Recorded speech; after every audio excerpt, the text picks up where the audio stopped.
Hello and welcome to another Trusted Teachers Tips video. We're on number 5 already. Can you believe it, Mr. C? Seems that just like yesterday we started. And here we are. Okay, so this episode is focusing around protecting your mental health. This is always important, and it's something that's very important to us as individuals, but it's so important when we're working from home that we're able to come up with wee ways, nothing groundbreaking, just to manage our mental health. Are you ready to get started, Mr. C? Absolutely, yes. Do you want me to? Okay. Do you want to start us off with something that you do when working from home to manage your mental health? Yeah, I mean, I suppose the first thing for me is just routine. We are, confined to the house. We are stuck within these four walls. But for me, what really helps is sticking to the same routine and eating at the same time as I would normally in the evenings, engaging with my classes following the timetable, just kind of sticking to a couple of wee routines, having my 5 minute, 10-minute break mid-morning, to have a cup of tea as we would do if we were in the physical school. So just routine. I think that really helps with mental health and just keep my patterns going. Okay, good. I also love a routine. Something that links into that, I've started making basically a daily plan for myself because it can sometimes be overwhelming with all the things you need to do. Yeah. So I've started actually using the school timings and just each time slot, every 50 minute spell, just identifying what I'm going to work on at that time. It might be teaching a class, it might be preparing resources, but I just find having things scheduled out like that, it really helps me focus. Yeah, that's really nice. I like that. Works for some people, but not for others, but it definitely works for me. Okay. Have you got anything else you want to add? Yeah, I think one of the things that I think that can really interfere, and I know I've had mental health issues in the past and still take medication. I think just don't believe the rumours. There's a lot in social media engagement. Social media's got really strong points, but it's also got a negative side to it. And there's lots of rumours, false information, things can get blown out of context. So I think for me, it's just don't believe the rumours. Just to kind of stick to the facts, and that really helps me just kind of manage this sort of difficult time. That's definitely true. Yeah, obviously we use Twitter a lot with our Trusted Teachers account, but you do see a lot of people struggling, which is fine, making comments with things, which is fine, but it can be overwhelming and it can make you really rethink your own strategies and your own planning. So it's really important, as you say, just to stick to what you know. Yeah, it's that overwhelming aspect. I think it's very easy to be overwhelmed with just the online learning and just living online at times. And I think just taking a break from social media can be really healthy. And I just think being careful how much you read into what's online, it can be really healthy as well. Just adopt it's a kind of a mental state, if you like, of just being a bit skeptical, perhaps, of what people are saying, and just don't read too much into it. The next one I want to add is I think it's important to, not every day, but maybe a couple of times a week, either colleagues or just friends or family, arrange video calls or go a walk with a person, as you're allowed to do, or walk by somebody's house and speak to them in the garden. Just really try, particularly with your colleagues, try and stay in touch, share your worries, share the plan, and actually collaborate together. I feel that really helps. Yeah, I had that as well as one of my kind of tips would be just stay connected to the people that matter to you. And I know it's difficult to do because of the physical distancing and because of the lockdown rules, but I think we can stay connected. And this is where kind of social media and being online does have a really positive effect. You can stay connected, and I know lots of people have done Zoom quizzes and family quizzes online using a variety of technologies, and I think that's really healthy.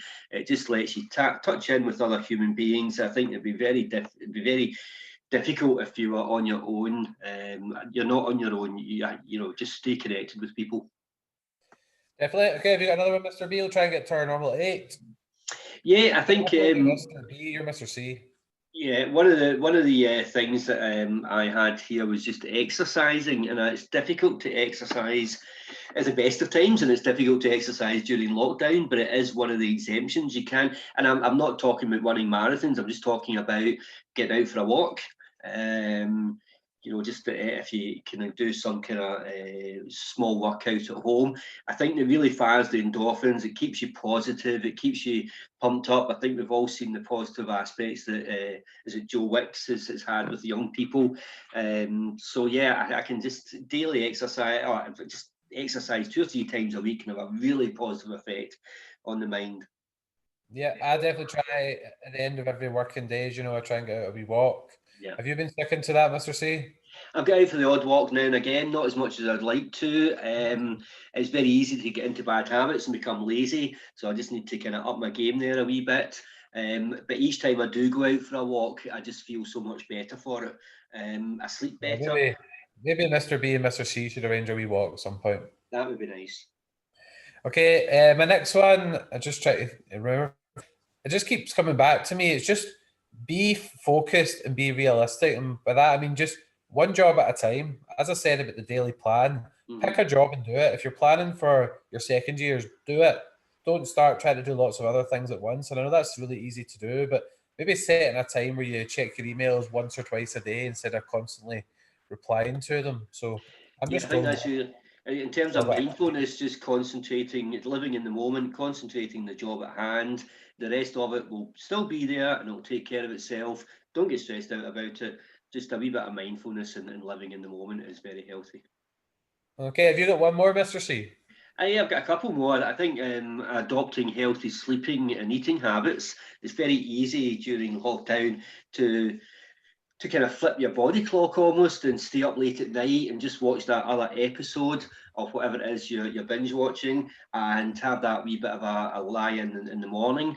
I had a lie-in this morning. But I think just kind of keeping to healthy eating and sleeping patterns as much as you can. It is difficult during this really awkward time, but I think it's very, very important.